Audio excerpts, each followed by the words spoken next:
Don't mess up your gear by taping down knobs or marking your settings. With Lock Knob, you can lock down your settings and protect them from unwanted movement. You'll never lose your signature sound.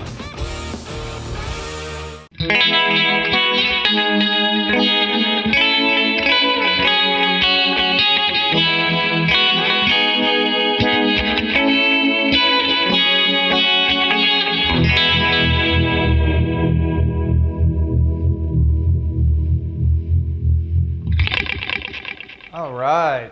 Sounded good all the way in the West Coast. Hey everyone, this is Chris Keys for Premier Guitar. I'm hanging out in Nashville, Tennessee, and I'm joined today by Carlos from Chicano Batman, all the way in L.A. How you doing, Carlos? I'm doing good, Chris. Thanks for having me. Yeah, it's an honor to be here. This is a treat. I know I've had it circled several times when you guys have come through Nashville. I've seen you play at Exit In, so I'm glad to make this happen. And so, under the current circumstances, but funny enough, I think it's 2 or 3 weeks ago now, I did a rig rundown with Jim Ward, and I asked him, hey, if anyone that you know that could either be, qualified to do one of these and also want to do it, and the only name he gave me was yours, and I was like, already got it in the works, but it was cool that Jim gave you the shout out.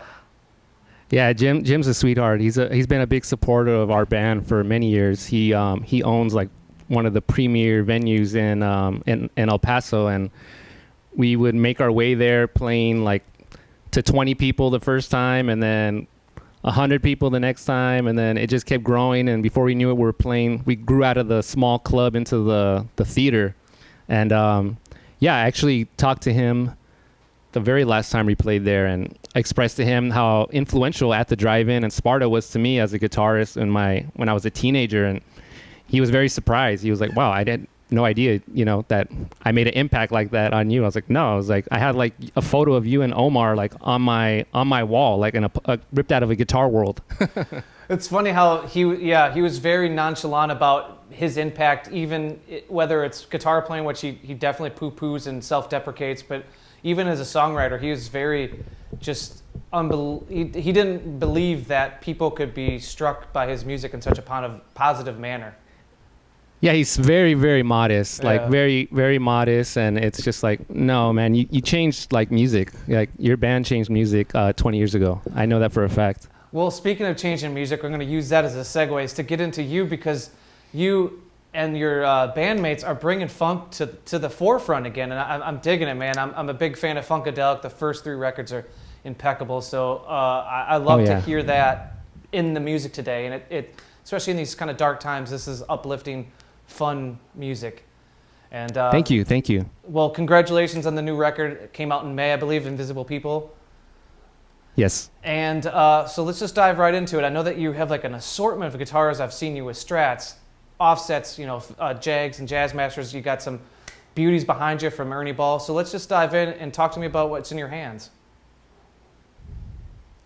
Yeah, so what's in my hands right now is it's an early 65 original Jaguar, Fender Jaguar. And I bought this off, his name was Scott White. He was an actor, and he was like on That 70s Show and a couple other shows, and he's just a working actor. And I was looking for a vintage Jaguar for a while, and I saw that someone had one for sale in, I think it was Santa Monica or Venice, and I called him up, and he was really nice, and he offered me a great deal on it, and I went to try it out, and I was just like, all right, this is what I'm looking for. And what I look for in a vintage guitar is that the neck lacquer is like worn down like perfectly. I just can't stand those sticky necks anymore. Like just having like thick lacquer, And on this guitar, it's so smooth. It's like effortless to play. And that was, as soon as it passed that test, I was like, okay, let's see how it sounds. And it sounded great, and I took it home. Yeah, and I used it on Invisible People, a couple tracks. I think I Know It, the guitar. I played guitar with it on that one, and a couple other tracks, maybe even Invisible People and Pink Elephant, because I needed that like spankier sound. What originally drew you to the offsets, whether it was the Jag that's in your hands? I've seen you with some Jazz Masters as well. What drew you to those particular guitars? I always liked Strats, and I played Strats for a long time, and I always felt like I played Strats because I was being told you're supposed to play Strats, you know, like it's the Hendrix guitar, and I'm a Hendrix, you know, big fan, like a lot of guitar players. But you know, just something about them, like I always felt like I love Strats, but I was always like fighting for them, like always could never get the sound that I wanted with the style I played. And I think they go really well with blues players and you know, that style where they use the neck pickup a lot. But I never approached it that way. I come from the school of like I like television. So I think being into Tom Verlaine and seeing that he had an offset, that was like probably my first time I kind of started paying attention to them and noting at the time that, you know, they were always generally more affordable than the Strats. Yeah, it just seemed like this was the closest I can get to like a vintage guitar. It was going to be an offset, like a good vintage guitar. It was going to be an offset Fender because they're not $20,000 like a vintage Strat, you know? Yeah. And so that was definitely, economics was another thing. But once I started playing them, I just love like the spank that the bridge gives. And I know a lot of people change out the bridge for like Mastery and I forget the other brand that makes like a Mustang type bridge. I feel it changes the tone a lot. And for me, I love that like you can do stuff like, oops, let me see.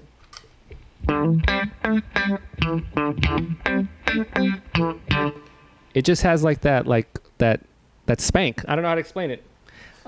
So I definitely like that. I thought it was funky, and I love the vibrato. That it's like it's a different type of vibrato than the Strat.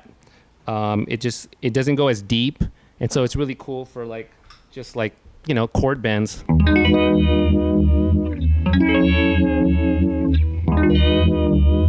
You know, just real subtle stuff like that slight warble you get. I dig it. How would you say like you're maybe going from guitar to guitar impacts how you play? Do you play each guitar differently, or, you know, in a pinch you have to play the Cutlass next to you for songs normally associated with the Jaguar or Jazzmaster? Yeah, so for me, I've never been the type of player that will switch out like a guitar mid-set for a certain song. Like I have to like get used to a guitar for like a little bit. Like even this guitar, I just started playing it again. It's been in storage for quite some time, and I took it out of storage. And it took me a little bit, you know, like a day to just get comfortable and reconnect with it and be familiar with it. And once I did, I was like, oh, this is so much fun. And so I started playing this, it's a Stingray actually. And because these guitars, they're a lot of fun, and I've taken them on tour. And the thing about taking a vintage guitar on tour is you have to have your eye on it at all times, you know. And it's just the name of the game. These things get stolen a lot, you know. I would never leave this in the van or the Sprinter.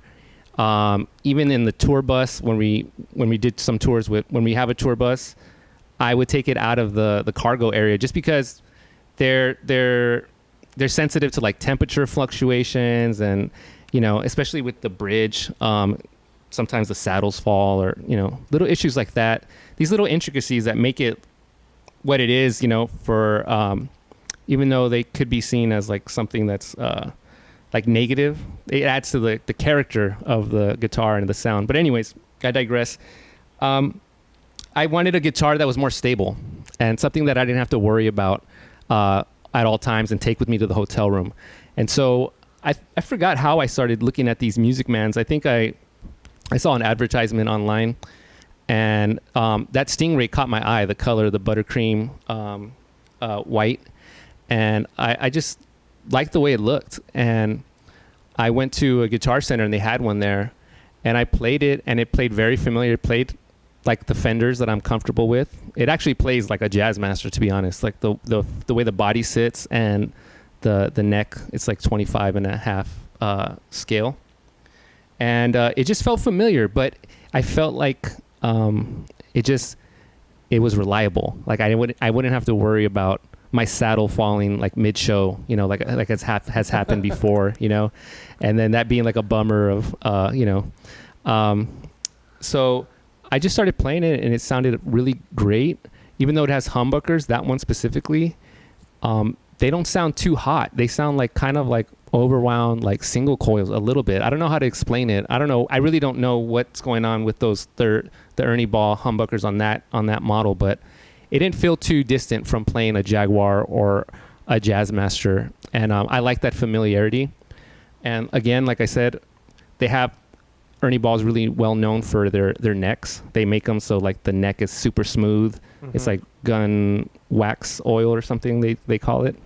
And just the playability was just amazing. And I just figured after so many years of playing shows live, it was like, why would I always have to like fight with my instrument, you know, when there's good instruments out there. You just have to put aside this notion of if it's not vintage, it's not good, you know, which some of us guitar players buy into a little too much.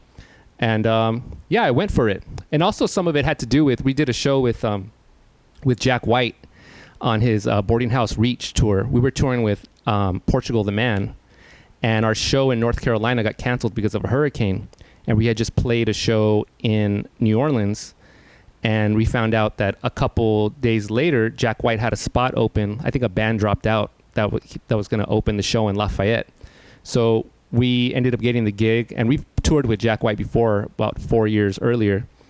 So we went to go play the show. I was talking to him after the show, and I was like, hey, I noticed you're playing like, you know, like the St. Vincent guitar and the EVH. Yeah. You know, how is that? And he was just like, man, he's like, I can't even play my vintage guitars anymore because I don't understand how I played them for so long, because they're so difficult to play. Once you play like a new guitar that's, you know, that's been, the design has been improved upon, you know? And that stuck with me. And I was like, you know, this guy is such a, people associate him with like such like vintage stuff, like his equipment, and the fact that he was able to like get out of that and see something for what its usefulness was, and put aside that kind of like idea of like, if it's not old, it's not good. I thought that was cool, and it struck with me because I kind of was in that mindset a little bit too once I started playing vintage guitars. One of my techs actually was works with them.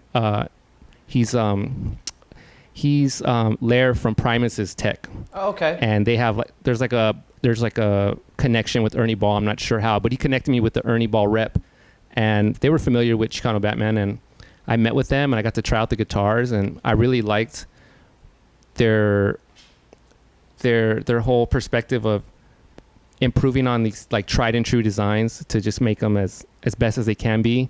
And they were a great company to really just start working with. So I started picking those up, and those are going to be like my live show guitars. Gotcha. And not to put down Ernie Ball or the Cutlass. I'm sorry, not the Cutlass, the Stingray. The Stingray in terms of its notoriety, but maybe also like you're getting at with Jack White. Jack White was associated with those old guitars. And then he comes out with the Flying V. I saw him play. I saw, like you're saying, I saw him play like a Telecaster with some benders on it. Then John Mayer had played Jackson's like more recently in the last couple of years. So we get in our head as guitar players like, well, you know, David Gilmour played Strat, so that's, you know, Strat, and, you know, Jimmy Page played Tellys and Les Pauls, and that's what we think of tone or quality instruments in a regard or a certain instance. So that way you can almost approach the instrument in a fresher sense because you don't have those, I guess, mountains set in front of you that they've already created through their legacy. Exactly. It's such a open canvas because I don't know who's played a Stingray, you know, that's very well known yet. I don't know if so that's cool because that means, you know, that whoever gets one, they could be that next person to make it identifiable for a certain sound, you know, what have you. And yeah, I started thinking about, like, you think about cars, it's like there's people that love old cars, like old Mustangs, you know, and Camaros and that whole vibe. And then there's people that love Teslas, which are cutting edge, sleek, brand new.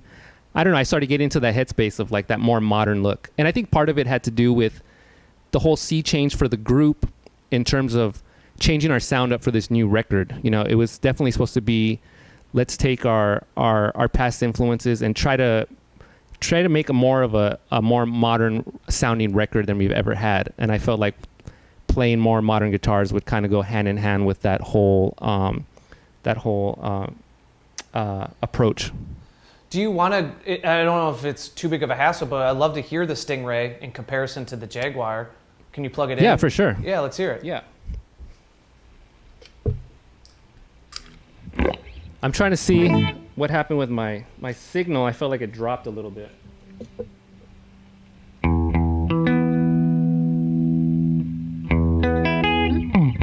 So this is the Jaguar. See, maybe.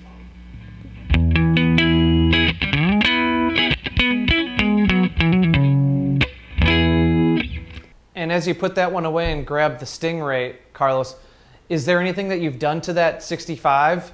The pickups, are they original? Yeah, it's all original. Okay. I didn't do anything. I have an amazing guitar tech that I work with at Future Music here in Highland Park. His name's Jason, and he's just incredible. Like, he does the best setups. I don't have to worry about fretting out, even though it's a 7 1/4 neck radius, which I've always had to deal with playing Fenders that are vintage style, reissue or not. And yeah, he just knows how to do it. I don't know what his magic is, but he gets in there and makes it super playable, gets the action very low, which I always thought I had to deal with high action because of the fretting out issues I would have with guitars of that radius. Somehow he cracked the code, and the action is very low, and it doesn't fret out, and it's incredible. Cool. Well, let's hear some of what the Stingray can do.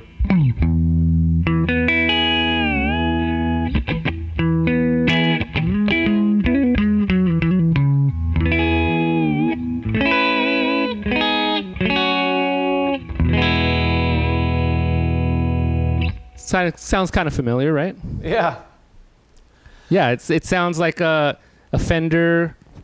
I hate to say it because, they try not to say like I know in their advertisement they try not to like give a nod to like where the design comes from, but let's be honest. I mean, Leo Fender went and started Music Man after Fender, and yeah, he took his design and improved upon it, and it sounds like that, but with no hum. Yeah. So you've alluded to, I've seen in other interviews, is that you prefer the single coils for the chime, but you're bonding quite well with the humbucker so far, huh? Yeah, I tend to use the middle pickup because it does have a little more like of that. It kind of has like that single coil reminiscence. I don't know what they did here, but I dig it. It's such a great guitar, and it plays so wonderful. And I know guitar players tend to be a conservative bunch when it comes to like equipment, like it's vintage or it's not good.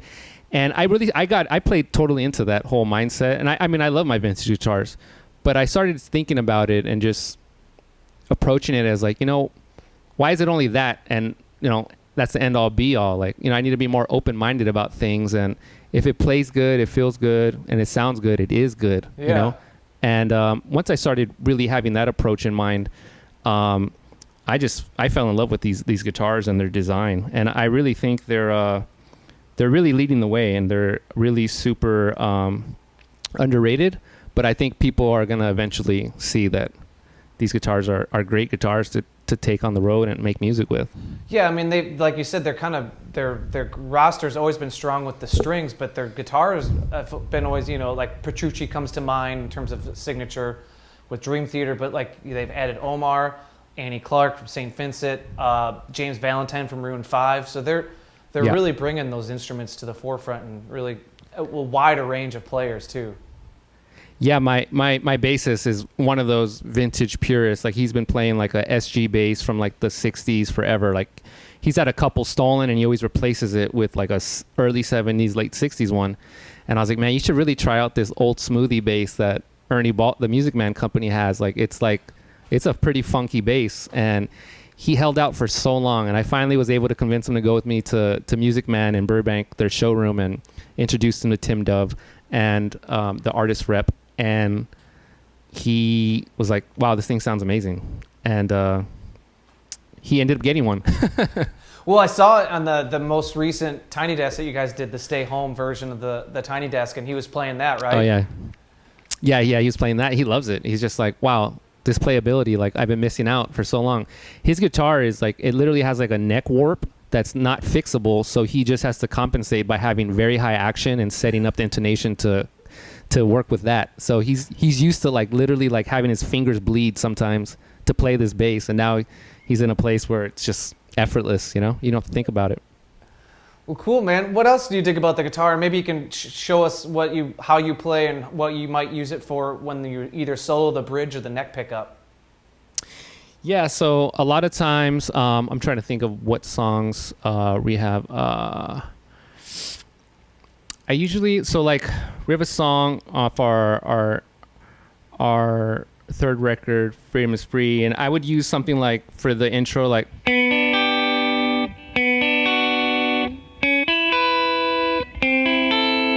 I would use like the middle pickup because it's spanky for the clean, and then once the like the melody would kick in, I would probably move to like the bridge.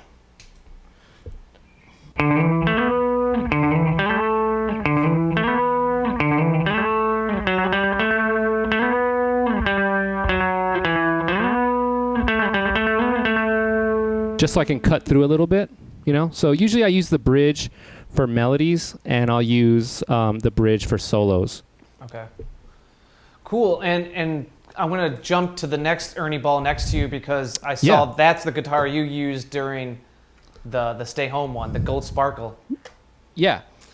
So once I started that relationship with Ernie Ball, they were kind enough, same thing with Eduardo's bass, to build us whatever kind of guitar we wanted. And that was amazing. So I wanted to get something that was different than the Stingray. I was like, well, instead of getting another Stingray, why don't I see what else they got? And like I said, I saw that St. Vincent and Omar have been playing the Albert Lees for a while. Yeah. And I played one at the showroom, and it just played so great. I liked that it was kind of small because I'm kind of a small guy. I'm not too big. And the shape really felt familiar to me also. Like I kind of felt like it was like an offset, the way the bridge and the neck come together. Just my body placement, like it's just like it was familiar, which I like. I don't like playing guitars where like it's unfamiliar and I have to think about it. This one was not that. And so I looked at the options they had, and I saw that they had like a one-off, which was like a gold sparkle, but it didn't have it was a hardtail. It was a fixed bridge. And I need a tremolo. I need a whammy. Yeah. So I asked them, like, can you make me one with a whammy and with a ebony fretboard? And they said, well, let us talk to the engineering department and we'll see what we can do. And heard back from them a couple weeks later, like, yeah, we can do it. And so they made the guitar, and it's a great guitar. It took some getting used to because the humbuckers are so hot. Like I've never played a guitar. I've never played a guitar where the humbuckers slam the amp so hard where like it's like I'm used to playing something, let's say on volume 3, and it's familiar. Mm-hmm. On this thing at volume 3, it sounds like it's volume 6, you know? Which is, I wonder if that's more of a player demand, because I don't know if, I could be completely wrong, but Albert Lee doesn't strike me as a guy that wants hot humbuckers, but I could be wrong. Yeah, I asked Tim that. I was like, did Albert Lee want these humbuckers? He's like, those are the humbuckers he wanted. I'm like, okay. Yeah. But I think Albert Lee only plays the 2 and 4 position, like the single coil.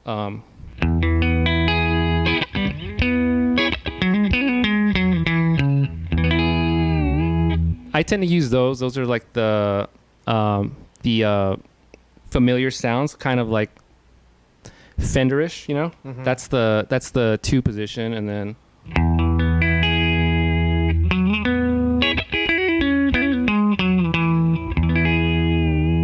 I have some compression on, so it's kind of the nuance is a little it's a little nuanced, but yeah, it sounds good. And then that's the bridge is hot.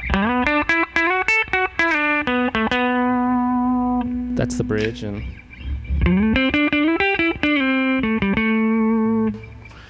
they just sound really fat. What was behind the idea of asking for the ebony fretboard? Why do you prefer that or request that? Because I was talking to them about playing the Omar guitar, the Mariposa. I saw that they had that, and I played it, and I liked the ebony fretboard. Gave it like this, like kind of like this like little bit of warmth and like softness to it. It wasn't like shrill and bright, you know. And I've never played a guitar with ebony fretboard. When I played the Mariposa, I was digging the way it felt. So I was like, man, let's try ebony fretboard. And yeah, it's worked. Cool. And I asked just to give equal love. I'd love for you to plug in that other Fender there, and then yeah, of course, hear that. Now, with this Fender you're plugging in here, through the camera, it looks like it's Olympic white. Has that been used on recordings or used live, or how has that been part of your arsenal? Yeah, I've used this one only live. For Invisible People, the album, I tracked the whole record with my 65 Sunburst Jaguar, and I had a 1962 slabboard, all original Sunburst Fender Jazzmaster, and I tracked the whole record with both those guitars. And yeah, so this one I purchased after the recording of that record. I was just on Chicago Music Exchange, and they had a slabboard Fender Jaguar, which is really rare. There's only like 2 months worth of slabboard Jaguars because they stopped making slabboard in early '62. Mm-hmm. And because this was a refinish, it was a very affordable slabboard, and I just snatched it up as soon as I saw it because I thought it was a steal. And it's a cool paint job. It's not like, it looks like it's another Nitro refinish from some time ago because it's pretty beat up. And like I said, I made sure I called and I was like, is the neck worn? And they're like, yeah, the neck's worn. There's no like stickiness. I was like, all right, send it to me. And I think they replaced some wiring, but everything's supposed to be original on it. And this one sounds great.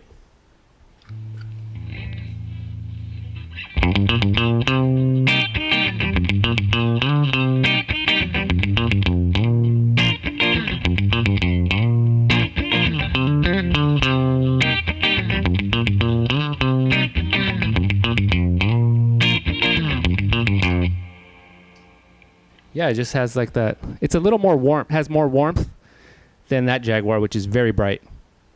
How did you decide when to use the Jazzmaster, the 62, and then your Sunburst Jaguar in the recording of Invisible People? Was it the Jag was always for rhythms and the Jazz was for solos, or was it kind of just tossed up between all the songs?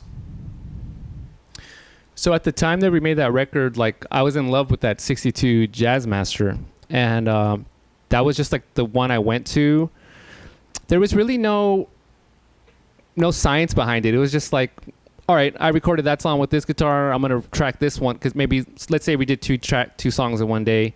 If I recorded the Jazzmaster with the first song that day, I'm like, all right, so I can have a different tone and it doesn't sound like I recorded the whole record with the same guitar. Mm-hmm. I would change the amp and then change that to that guitar. So it was always like different tones, you know. And I would try to just mold the tone to fit the the vibe of the song.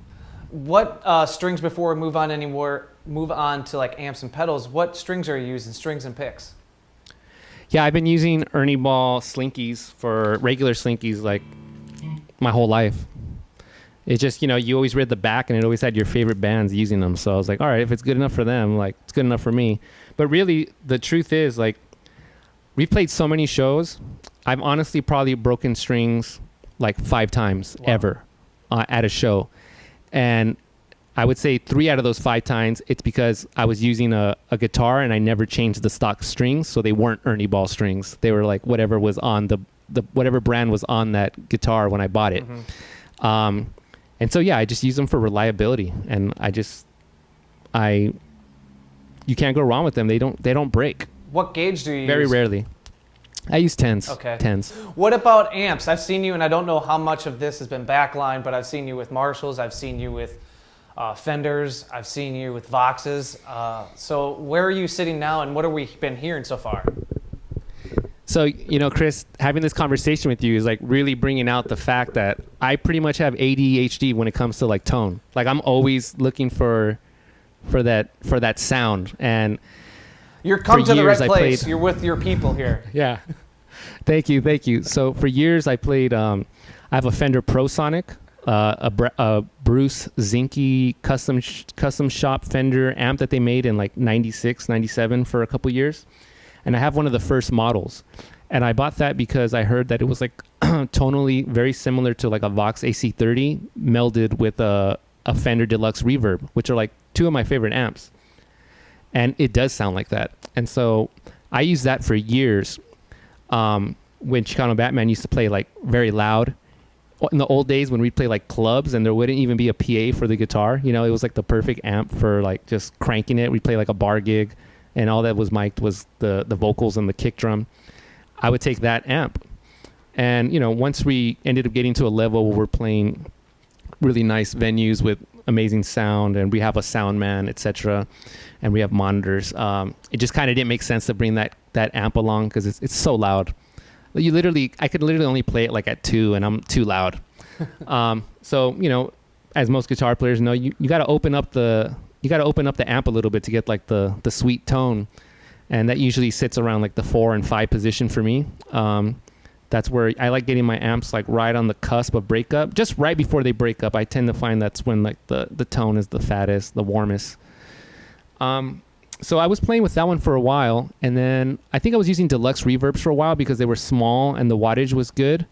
But something about like the scoop sound was just something I always was like fighting with. And I think they're beautiful amps for recording, and I've used them for recording. But playing live, especially when we have a lot of keyboards in our band, those keyboards they sit in the mix with so much mid-range. They just obliterate like anything in its way. My guitar with a scoop sound because there's no mid-range on these deluxe reverbs. That it was just I needed to find something different, and so I started playing Voxes for a while, AC30s, and I ended up linking up with the people from Vox, and they've been great. And they've been helping me get some AC30s to take on the road for the tour that was supposed to happen in April. Unfortunately, obviously, there's no tour this year, but I still have that relationship with them, and I really look forward to playing like a hand-wired again, an AC30 on the road. But those are my live show guitars. In between that, I was playing a Marshall hand-wired. It's like a 2061X, I think it's called. It's like a 20-watt head with like a 2x12 little cab that looks like a miniature small head, 4x12. kind of like a lunchbox almost. Yeah. I have one of those. I had a JTM hand-wired 30-watt, a reissue that is supposed to be like the holy grail of tone, and maybe it is for like high gain or just like that crunch. Not even high gain because they don't get that dirty, but just to get like that, you know, that blues breaker sound, I guess, that people want. I don't play with that kind of tone. I bought these Fenders because they had, these Marshalls because they have great clean tones, and I couldn't just mesh with it for some reason. Even though I took it on a whole tour, and I was like, I'm gonna, you know, get to know this thing, and maybe it's just a matter of trying it. And I did, and I don't know, it just didn't work out for me. So I ended up selling that. But the 2061X is more like my vibe. I've used those on tours. But for recording, I use small amps. Like I have a 64 Princeton amp that looks like a blackface Princeton, no reverb, but it's the brown face circuit. So it's that transition year where Fender was putting the old circuit in a new cosmetic look. I use that on a lot of the record. I think Invisible People was tracked with this amp. And then I have behind me, you can't see it, but it's a all original 65 Fender Princeton, a non-reverb.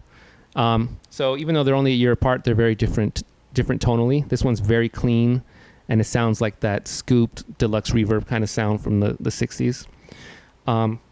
Here I have a Tone King, which I was visiting family in Virginia. My wife's family lives out there, and we were staying with them for like 2 weeks, and I didn't bring an instrument with me, and I was like, I need to play a guitar. So I found the local guitar center in Fairfax and went over there, and I saw this thing, and I thought it looked kind of funny. I mean, it looks real 50s, you know, which that aesthetic doesn't really do much for me, you know, but I wasn't going to judge a book by its cover, so I just tried it because I've heard so much about them. and I fell in love with the amp. It just has it's like a Fender Deluxe reverb killer. Like, it has great highs, great lows, has just a bunch of warmth, and I forget the name of the man that runs the company, but I was doing research about him, and he was like, you need to have these amps on the floor because that's what they're made for. You can't have it elevated. It needs to be on the floor so that you can get the most out of the cabinet design and how the speaker interacts with the sound. And he's absolutely true. I mean, it's just so fat and warm sounding. I also have a Vox AC10, which I've been tracking with, and it's cool. It sounds great. It's a great little amp for practicing and even recording. It has a closed back, which I appreciate because it gives it a little more like, it gives the bass frequencies, it makes them sound a little more full than what you don't usually get with like a Vox amp because they always have the open back. So I thought that was cool, and I used that on the Tiny Desk Performance. I recorded with that. And yeah, these are the amps I've been using during COVID, at home. We've been doing a lot of content where we need to record stuff, and just to change it up so it's not always the same tone. I'm changing guitars and changing amps and trying different preamps with my DAW, just to make it interesting and fun. All right, well, I think this is time that we should start talking about your pedal board and what you got going down on the floor. Yeah, I don't know if you can see, maybe I can show like a photo later, but this is my pedal board I've been using for quite some time. It's really in need of an overhaul. I've been talking with a couple people that make professional pedal boards. This is my straight up DIY pedal board, and I would like to eventually get maybe some channel switching because I'm really like tap dancing up there sometimes when I gotta hit slapback and tremolo, and then my analog man boost. So that's something to come. But for right now, this is what I've been using live for many years, and what I record with. And my path is usually going into a wah. I have a Clyde McCoy Dunlop wah, which we use for a lot of the older songs that require that. And then it goes what do you look for in a wah? Yeah. Sorry to cut you off there, Carlos, but what do you look for in a wah? Because it is such a vital part of your earlier sound.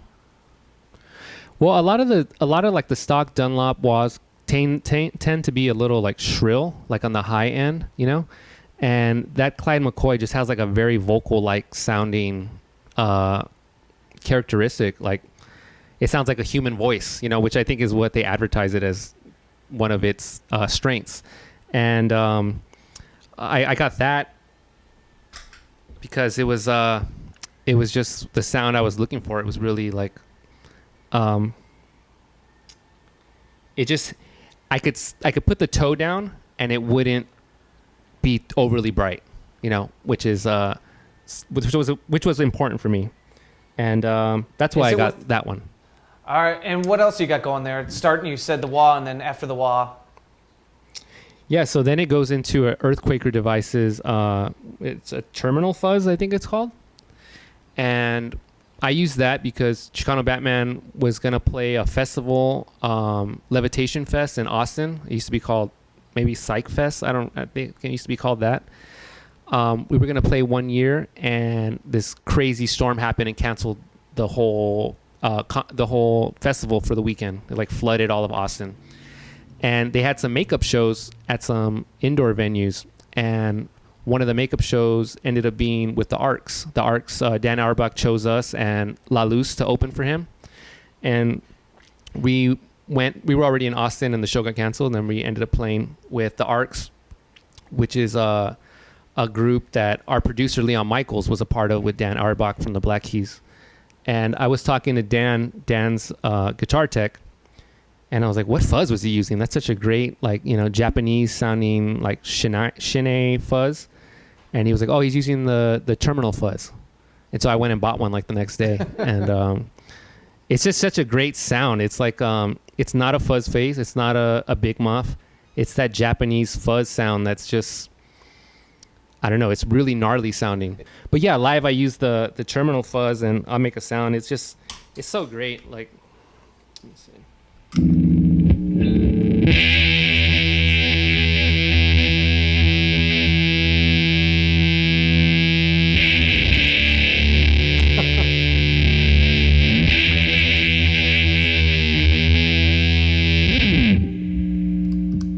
All right, what else you got down there?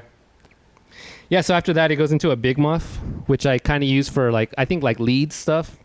When I want like a more smoother, sustaining kind of fuzz, less gnarly, I use like a big muff. And so I have like the big muff ram's head. I have like so many big muffs. These are like the reissue ones, the little small enclosure ones. And yeah, it sounds great. This one, I chose this one because it has the perfect mid-range. Some of them, the mid-range is a little too scooped. Some of them, it's too pronounced. This one was just right.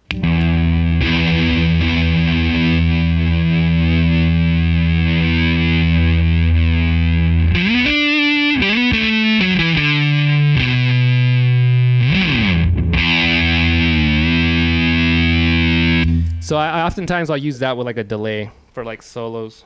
I use it for like stuff like.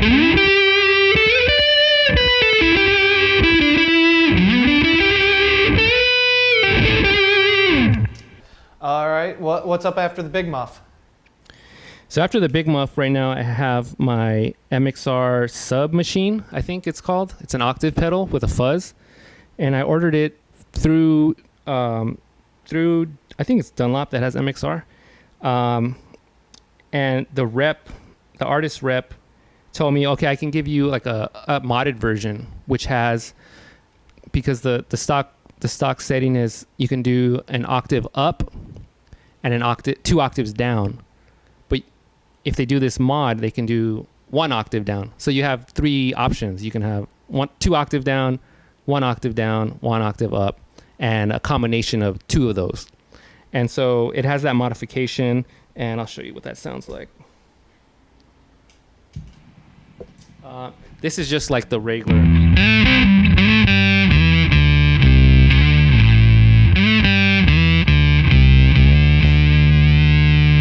That's the two octaves. This is the one octave.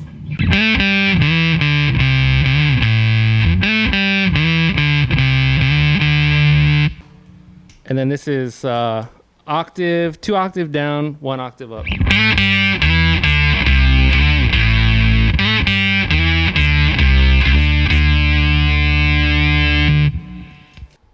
Well, moving on, what's up after the octave fuzz, the MXR?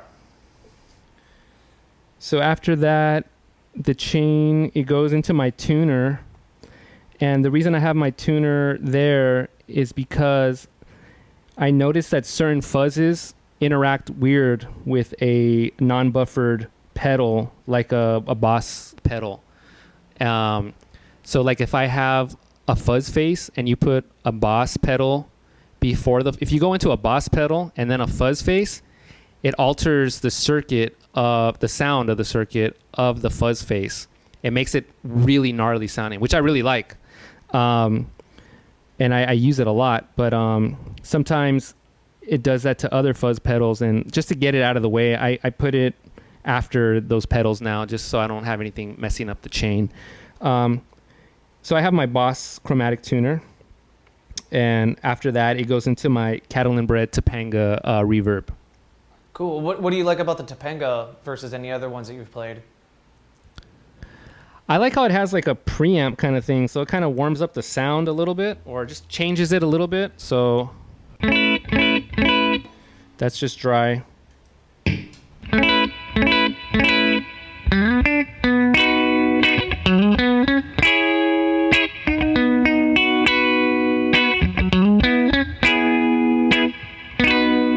It can do like kind of subtle. Like I said, I have a little bit of compression, so it's kind of making it a little more gnarly, but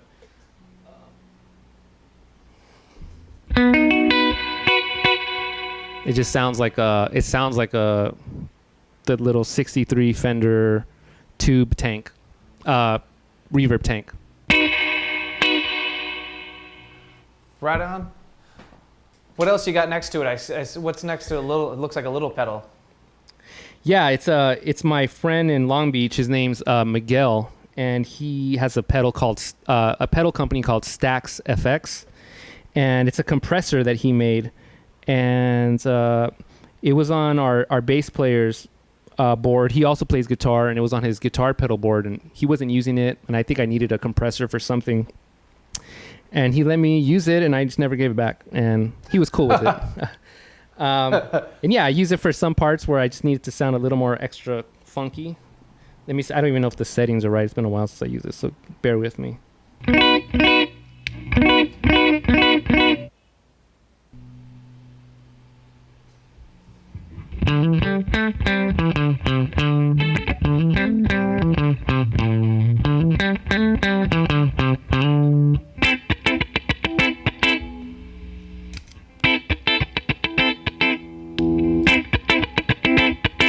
So it kind of gives like a little squishiness and a volume boost where I need it on certain parts of the set. Right on. And what's up after that?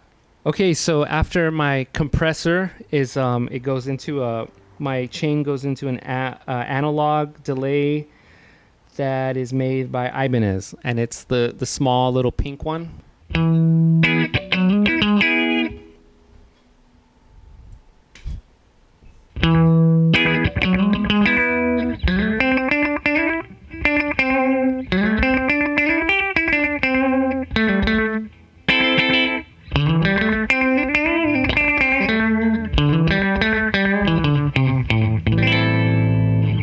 So after the analog man, I messed up in telling you my chain because I'm looking at it from left to right and I realized that it's not wired that way. So one thing I skipped out on that I wanted to bring up is I have an analog man King of Tone, and I have the overdrive. It's an overdrive pedal. It has two switches on it. So there's like a clean boost, which is supposed to sound very transparent. It's not supposed to have compression on it like a tube screamer or like a traditional overdrive, like a Boss overdrive. It's supposed to sound kind of like you just turned your amp up louder, as opposed to a pedal that colors your tone when it boosts it. So I like that a lot because there's a lot of like intricate little lead parts that I play in our band, and it just makes sure that I'm able to pop through on the mix a little bit. And sometimes we'll be playing and it might be a little hard for me to hear the part, and I just needed to give it that little extra boost for clarity. I always use that. I also use it because I like to use it in conjunction with a fuzz. Sometimes a lot of fuzz pedals tend to be like very scooped, and like I had mentioned earlier, there's a lot of keyboards in our band, and the keyboards tend to occupy that mid-range and eat up a lot of the guitar's frequencies. Having my analog man on in addition to my fuzz allows it to have some more mid-range. So I'll play it with you. I'll play like a line without the analog man and then with it, and you'll just see it's very subtle. So here's just...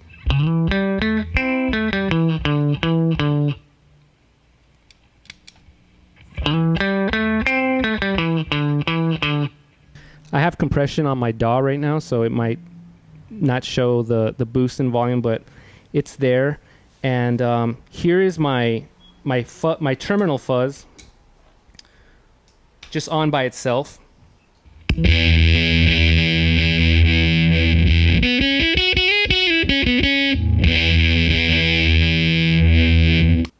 Here it is with the way I would use it with the King of Tone.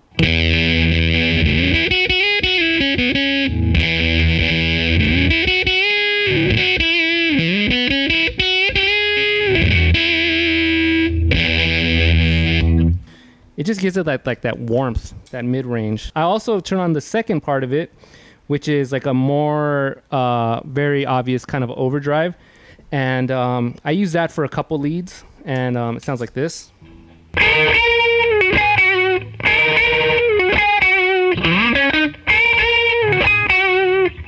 Yeah, and that's my King of Tone. What else do you got on the pedal board? I have a DD200, and I started using this cool little pedal because it has banks that you can save presets on. And before I used to travel with like a memory man and then another analog delay for slapback. Memory man for long delays, the analog Ibanez for slapback. And I just wanted something that could give me different types of delays in terms of length, and I like how this one, it's a little more easy to dial in, like the note choices in terms of rhythm, and I don't know. It had so many emulations. It has a like an analog delay emulation. It has a Roland space echo emulation and a reverse. It has so many choices, and I thought that could be pretty inspiring and help bring out different types of sounds depending on the song. So it wasn't just always the same long delay like I usually would do for in the past. And so I bought it, and I'll show you what it sounds like. Right now it's on the analog setting. And I would usually use something like this setting for like a lead. So this is it. You can just hear like the tail. I like there'll be a lot of Chicano Batman songs where like the song comes to a climax on like a major 7th chord. And sometimes it's like a very like staccato ending.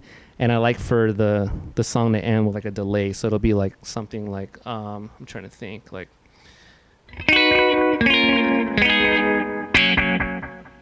something like that. It's pretty cool. In terms of like soloing, I'll use it like this.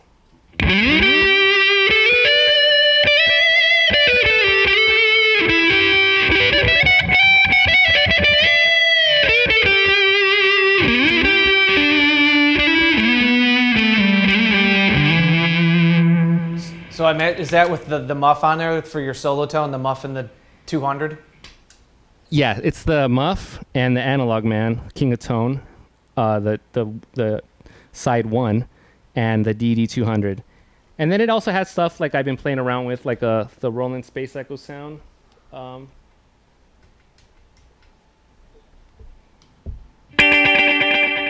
could do like that edge sound, like.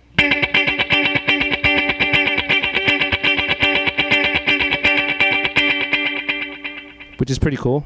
I haven't really delved too much into it yet, but I feel like I could probably use that in a song at some point. And what else? I think you got to have some modulation, because on I Know It and the intro to that, or Friendship, there's some, I would guess vibe maybe on that. And then I Know It, going back to that quickly, would be like a Leslie or something, or a phaser. Yeah, so I Know It. I tracked that song without my whole MO for this record, because on my past records, I was really into like soul records, and the guitar tones on those records would tend to be like kind of, it's always typically reverb and tremolo, because that's what was on a Fender amp. So let me show you.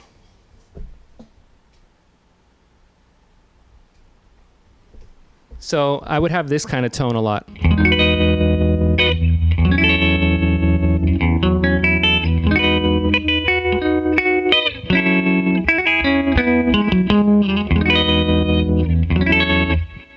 But the MO for this record was to not do that again, because we already did it, and for me. And so I wanted to challenge myself and not rely on those tones for inspiration. So I really didn't use very much effects. I didn't use any reverb on the new album. And that was mainly because I wanted the mixing engineer and the producer to really have as much flexibility as they needed to mess with the sound. And talking about Eddie Hazel, it's like something George Clinton would do. He would process the guitar sound afterward. He would add the space echo or the modulation later. And I wanted that flexibility to be available to the producer and the mixing engineer if they needed it. So I recorded I Know It dry. When I got back the mix, Sean Everett put some chorus on the guitar to make it sit in the mix really nicely with the keyboards and the rhythms that were happening with the bass and drums. And I had never used chorus before on a recording. I kind of swore it off, to be honest, because I know that's a sound that's very in vogue right now. It has been for the past 5-6 years. And I think that was kind of ushered in by like Mac DeMarco, Con and Moccasin, at least to me, in the circles I know musically. I associate that sound with them, and it's great. I love it. But I just swayed away from it. I stayed away from it for a while. But when I got the mixes back and I heard chorus on my guitar, I dug it, and I understood why it was useful for our songs. And I ended up getting a modulation pedal that can have those chorus sounds. So the pedal I'm talking about is the MD200. It's a Boss modulation pedal, and like the DD200, it has a bunch of saved presets, and you have the Boss slicer on there. You have a phase 90 type sound. You have a univibe type sound. You have a CE1 sound. So I use the CE1 on this for any time I need to recreate the sounds from I Know It Live. So here's the CE1 emulation. So here's it without it. Sorry, I got to do gymnastics. It's all right. This is how I played the part live.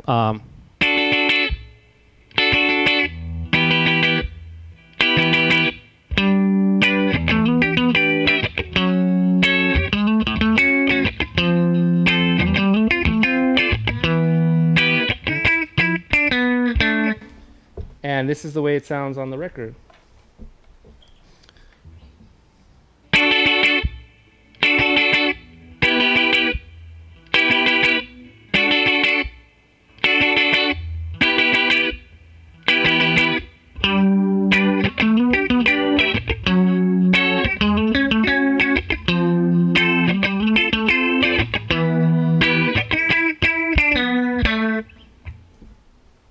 That's real rich. It sounds so that's good.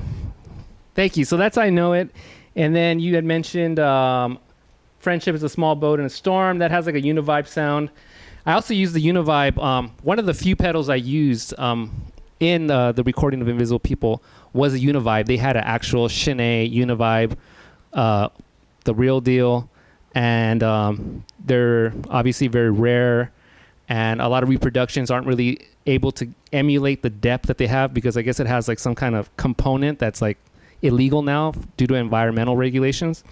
But they had one of those, and it was amazing. And I used that on a song like Moment of Joy. There's a lot of parts on that song that to a general music listener, it might sound like, oh, it's a synthesizer. It's actually my guitar playing a majority of the chordal harmony you hear on that song. So the song starts like this, and it's using a univibe, and it's...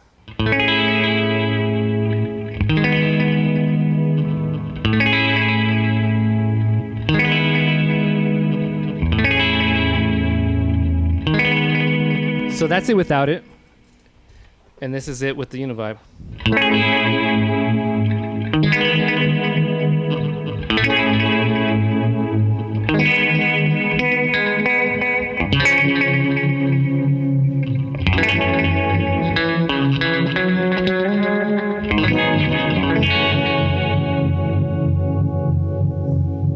Yeah. The richness of the modulation is just, it's unbelievable. And this thing emulates a real univibe really closely, which was very surprising. And I don't know, Boss got it right with all these analog emulations. I mean, I can't hear the difference, and I don't think the audience can hear the difference when you're playing it live in a theater. What else do you have on tap on the modulation pedal that I'm sure it goes beyond where we can talk about it today, but is there anything else that you currently use it for? Yeah, I mean, I have my tremolo on there.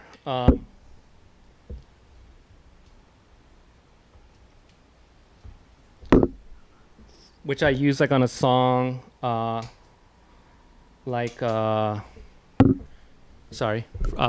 Freedom is Free.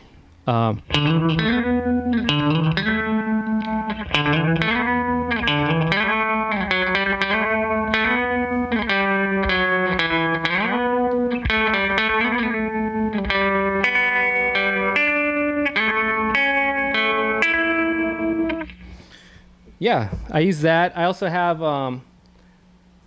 lately I've been using this vibrato effect, which sounds really cool. With like a delay.